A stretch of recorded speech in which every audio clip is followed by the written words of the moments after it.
அன்பார்ந்த எனதருமை யூடியூப் நேயர்களுக்கு வணக்கம். அதாவது ஆண்மை பெண்மை சோதனை அப்படின்னு ஒன்று இருக்கு. அதாவது திருமண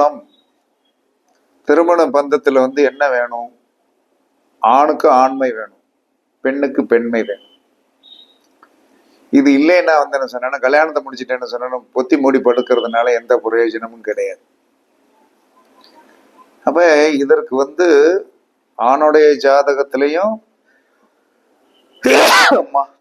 சோதனை பண்ணுவதற்கு ஒரு வழி இருக்கிறது, பெண்ணுடைய ஜாதகத்திலையும் என்ன சொன்னா சோதனை பண்ணுவதற்கு வழி இருக்கிறது.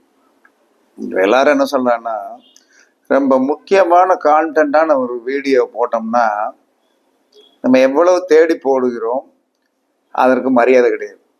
பணம் அப்படின்னு சொல்லியாச்சுன்னா எப்படித்தான் எங்கிருந்து தேடி வருவானோ அத்தனையும் பார்த்துறான்.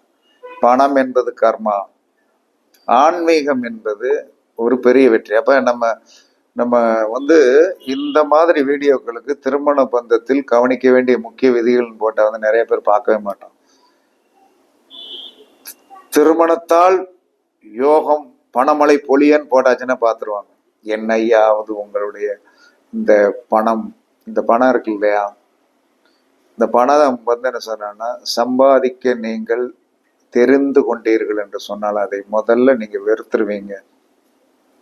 சம்பாதிக்க அத்தனை பேருமே அதை வெறுத்துட்டு தான் உட்கார்ந்துருக்காங்க. இதை எல்லாரும் நீங்க புரிஞ்சுக்கிடல. அப்ப அறிவு கடவுளாம் சரஸ்வதி தேவியை முதலில் நினையுங்கள். அது உயிர்காரகம். பொருள்காரகமாகிய மகாலட்சுமியை போட்டு நிமிண்டி நிமிண்டி நிமிண்டி நிமிண்டி நீங்க சொல்லாத மந்திரமா உங்க கட்டத்துக்குள்ளதான் ஒரு பெரிய பொக்கிஷம் இருக்கு. அதை என்ன சொல்றேன்னா, எல்லா மனிதனுக்குமே அந்த பொக்கிஷத்தை காட்டி கொடுத்துட்டோம்னா என்ன சொல்றேன், இவன் சும்மா இருக்க மாட்டான். இவனோடு சேர்த்து இவன் குடும்பமும் ஒண்ணுமில்லாம போயிடும் அப்படிங்கிறதுக்காகத்தான் அந்த ரகசியத்தை சொல்வது கிடையாது. ஏன்னா ஒரு வெற்றியை கொடுக்கலாம். கடவுளே பாருங்க, உங்களுக்கு என்ன சொல்றேன்னா ஒரு லிமிட்டெட் ஸ்பீடு தான் கொடுத்துருப்பான், அப்பாற்பட்ட ஸ்பீடும் கொடுக்க மாட்டான். அதனால இந்த திருமண பந்தத்தில் ஆண்மை உள்ளவனா அப்படிங்கிற கண்டுபிடிக்கிறது எப்படி? ஒரு பெண்ணுக்கு பெண்மை தன்மை இருக்கிறதா, அவ குடும்பம் நடத்துவதற்கு தகுதியானவளா, ஆண் குடும்பம் நடத்துவதற்கு தகுதியானவனா என்று சொல்லக்கூடியதை நாம எப்படி கண்டுபிடிப்பது அப்படின்னா, எல்லா மனிதனுடைய 3 குடையவன், பெண்ணுக்கும் சரிதான் ஆணுக்கும் சரிதான், லக்கணத்திற்கு 3 குடையவன் தான் திருமண பந்தத்திற்கு ரொம்ப ரொம்ப ரொம்ப ரொம்ப ரொம்ப ரொம்ப முக்கியம். ஏன்னா சிந்தனை சிந்தனை சிந்தனை சிந்தனை சிந்தனை 3ஆம் இடம் என்பது சிந்தனை, கம்யூனிகேஷன், புகழ், கீர்த்தி. கீர்த்தின்னா என்னது? வெற்றின்னு அர்த்தம். கீர்த்தி, அந்த கீர்த்தி வரணும். அப்ப அந்த 3ஆம் இடத்திற்கு உண்டான கிரகம் எந்த பெண்ணுடைய ஜாதகத்தில் எடுத்தாலும் எந்த ஆணுடைய ஜாதகத்தில் எடுத்தாலும் 3 குடையவன் சனியோடைய நட்சத்திரத்திலேயோ கேதுவோடைய நட்சத்திரத்திலேயோ புதனுடைய நட்சத்திரத்திலேயோ உட்கார்ந்தாச்சுன்னா இந்த சனி ஆண் அழி ஒரு கிளாப் பண்ணிட்டு வருவாங்க இல்லையா, கிளாப் பண்ணிட்டு வருவாங்க. புதன் பெண்ணழி, கேது எப்பயுமே சாமியார் தான். அதுக்காக கேதுவோடைய நட்சத்திரத்தில் உட்கார்ந்து அத்தனை பேரும் சாமியார் நினைச்சிடாதீங்க. சாமியார்ல விவரமான சாமியார்லாம் இருக்காங்க, நல்ல போகத்தோடு இருப்பாங்க. இந்த இடத்தில் உங்களுடைய லக்கணத்திற்கு 3 குடையவன் இந்த 3 நட்சத்திரங்களில் உட்காரக்கூடாது. உட்கார்ந்தாச்சுன்னா அங்க என்ன சொன்னா வண்டி வேகமாக செயல்படாது, ஸ்பீடு இல்லாத நபர் அப்படிமா. அப்ப திருமண பந்தத்திற்கு ஸ்பீடு தேவை, இயல்பு, அந்த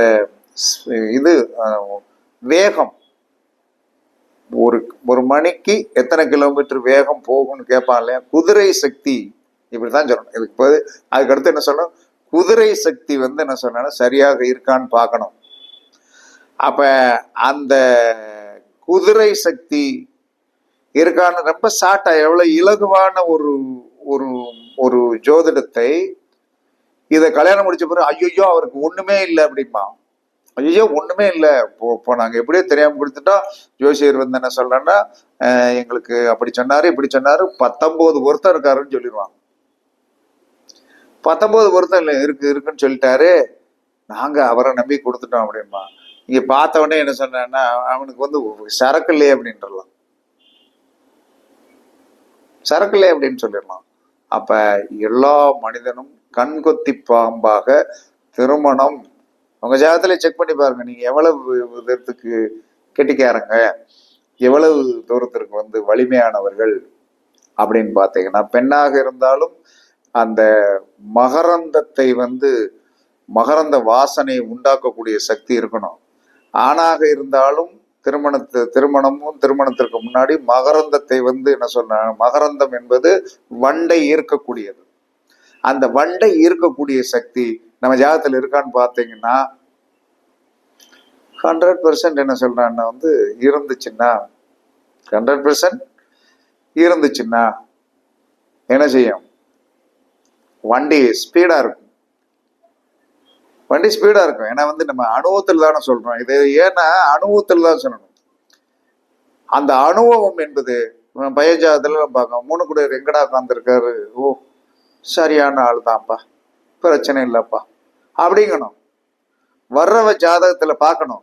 அந்த லக்கணத்தை கரெக்டா ஃபிட் பண்ணிட்டு 3 குடையவர் எந்த நட்சத்திரத்துல உட்கார்ந்துருக்காரு, இந்த 9 நட்சத்திரத்துல உட்காரக்கூடாது. சனியோடைய நட்சத்திரங்களாகிய அனுசம் உத்திரட்டாதி பூசத்துல உட்காரக்கூடாது, ஆயில்யம் கேட்டை ரேவதியில உட்காரக்கூடாது, அசுவதி மகம் மூலத்துல உட்காரக்கூடாது. அப்படி இந்த 3 குடையவர் உட்கார்ந்தால் கண்டிப்பாக பிறகு டெஸ்ட் பேபி தான் எடுக்கணும். டெஸ்ட் பேபி தான் எடுக்கணும், வேற ஒண்ணுமே கிடையாது. இது வந்து உலகத்திலே வந்து சிறந்த நம்ம தமிழ்நாட்டு ஜோதிடம் தான் ரொம்ப பொக்கிஷம்னு சொல்லுவேன். ரொம்ப அழகான ஜோதிடம். சிரிக்க சிரிக்க சொல்லலாம். கேட்கிறவன் வந்து சரியான ஆளாக இருந்தான்னா சிரிக்க சிரிக்க சொல்லலாம், வெற்றியோடு சொல்லலாம், பெரிய வெற்றியும் அடையலாம். அப்ப நீங்கள் எப்பயுமே உங்களுடைய 3 குடையவர் எங்கே உட்கார்ந்திருக்கிறார் என்பதை கவனமாக பார்த்து கொள்ளுங்கள். அதுதான் உங்களுடைய தைரியம்.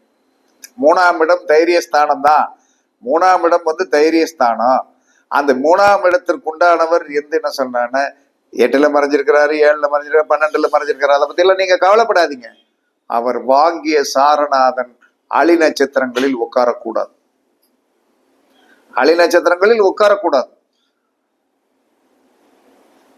அலி நட்சத்திரங்களில் உட்கார்ந்தால் என்ன செய்யும்னா, அதை இரட்டிப்பு தன்மை என்று சொல்லக்கூடிய அர்த்தநாரீஸ்வரர் அப்படிங்கிற மாதிரி ஆகி போயிடும்.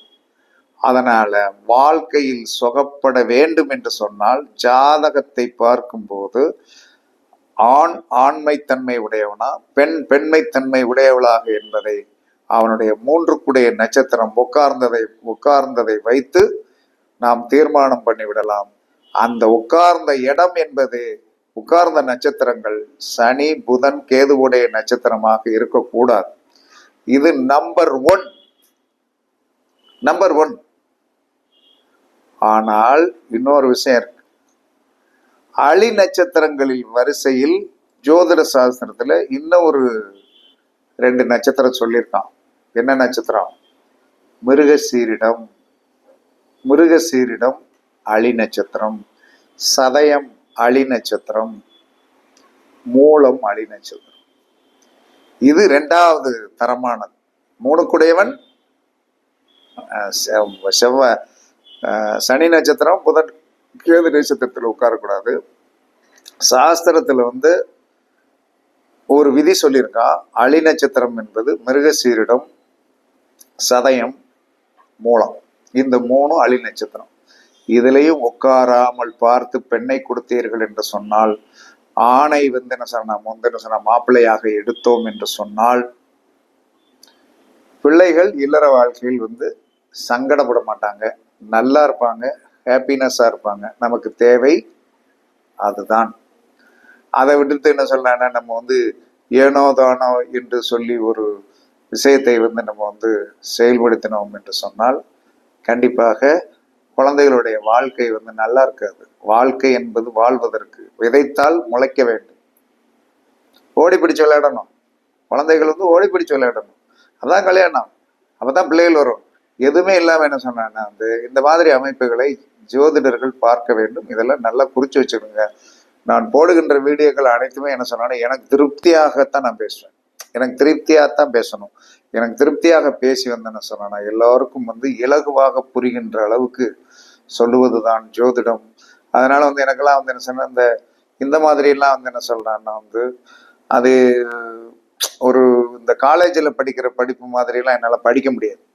அங்க போனோம்னா வந்து இங்கிலீஷ்ல பேசுறது, ப்ரொஃபஸர் பேசுறது புரியாது.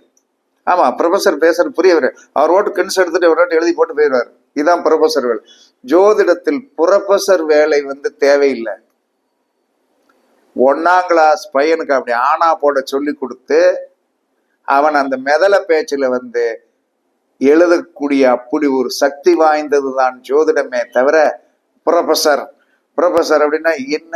ப்ரொஃபஸர் அப்படின்னா இருக்குது. அது காலேஜில் போனோம்னா ப்ரொஃபஸர் இவன் எப்படிடா படிச்சு வந்தான் அப்படின்னா வந்து ஆனா பாஸ் பண்ணிடுவாங்க. காலேஜுக்கு போன வந்து காலேஜ்ல இருந்து வெளியே வரும்போது என்ன செஞ்சிருவான் தெரியுமா? கண்டிப்பா பாஸ் பண்ணியே வருவான். ஆனால் அறிவு இருக்குமா அப்படின்னா இருக்காது.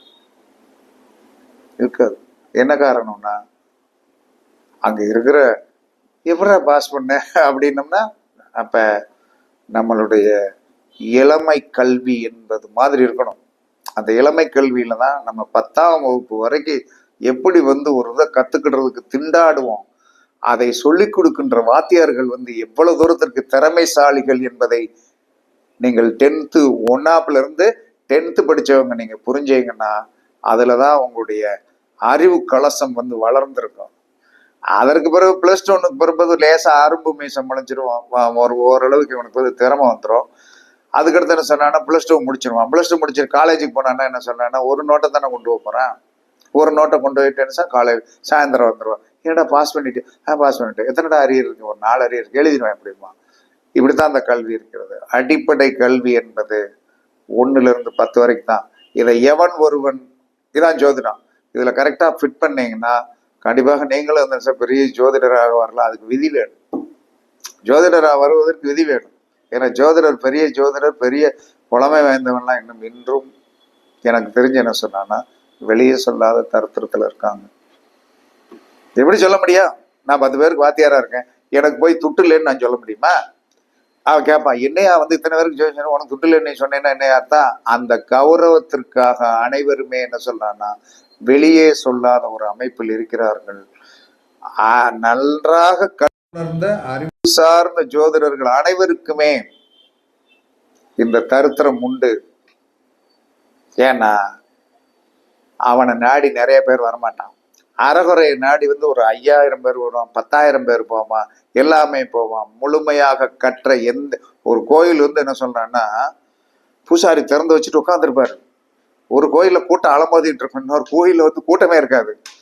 அந்த தெய்வத்திடம் அருள் இருக்கும். போய் வாங்குவதற்கு எவனுக்கு தெளிவு இல்லை. இங்க வந்து கூத்தாடி இருக்கும், டங்கடி டங்கடி டங்கடி டங்குன்னு ஆடிக்கிட்டு இருக்கும். அங்க போய் தான் வந்து வரிசையில் நிற்பான். 5 மணி நேரம் நின்று, 7 மணி நேரம் நின்று, 10 மணி நேரம் நிற்பான். என்னடா அங்க இருக்குதுன்னா ஒண்ணுல அதான் நிற்கான். இருக்கிற இடத்தில் 1 நிமிடத்தில் காரியம் முடிந்துவிடும். அந்த மாதிரி வந்து என்ன சொன்னா திறந்திருக்கணும். அங்க பூசாரி வந்து என்ன சொன்னா காத்தாடிக்கிட்டு இருக்கணும். நீ போடுற மாலை தான் வந்து அங்க போய் விழுந்து அவருக்கு ஒரு 100 ரூபா தட்டுல விழுந்தாடி, அப்பாட இன்னைக்கு ஒரு 100 ரூபா வந்துருச்சு அப்படிங்கிற. கோயிலுக்கு போய் சாமி கும்பிட்டு பாருங்க, உங்களுக்கு வெற்றி கிடைத்து விடும். கூட்டம் நிறைய தப்ப தப்ப தப்ப தப்ப தப்பான்னு இருக்குன்னு வைங்க. அங்க போனீங்கன்னா கண்டிப்பாக வெற்றி இருக்காது, ஒரு பெருமூச்சு இருக்கும். பெரிய நிறைய கூட்டம் இருக்கு, சாமிக்கு எவ்வளவு இது இருக்கு அப்படின்னு நினைப்பீங்க. அதனால கூட்டம் இல்லாத கோவிலில் அருள் இருக்கிறது. அங்க இருக்கிற பூசாரி வந்து பாவத்துல உட்காந்துருப்பாரு, ஆனா நல்ல மந்திரம் சொல்லுவாரு. இங்க போய் வந்து என்ன சொன்னான்னா நீங்க இது பேருக்கு அர்ச்சனை பண்ணுவீங்க, வேற கேட்டுட்டு ஒரு இழுவதான் அர்ச்சனை பண்ணுவதற்கு 5 நிமிஷம் ஆகும். அப்படிதான் பண்ணணும். எங்க பண்றாங்க? இது காலத்தின் கோலம், ஒன்றும் பண்ண முடியாது. அதனால இந்த மாதிரி எல்லாம் பரிசித்து பாருங்கள், கண்டிப்பாக வெற்றி கிடைக்க வாழ்த்துக்கள் கூறி உங்களிடமிருந்து விடைபெறுவது சிப்பிப்பாறை ஜோதிடர் சாதி ராகவன் ஜெய பாலாஜி. சுகமே சொல்க, சுகமே சொல்க. வாழ்க வளமுடன், வாழ்க வளமுடன். வணக்கம்.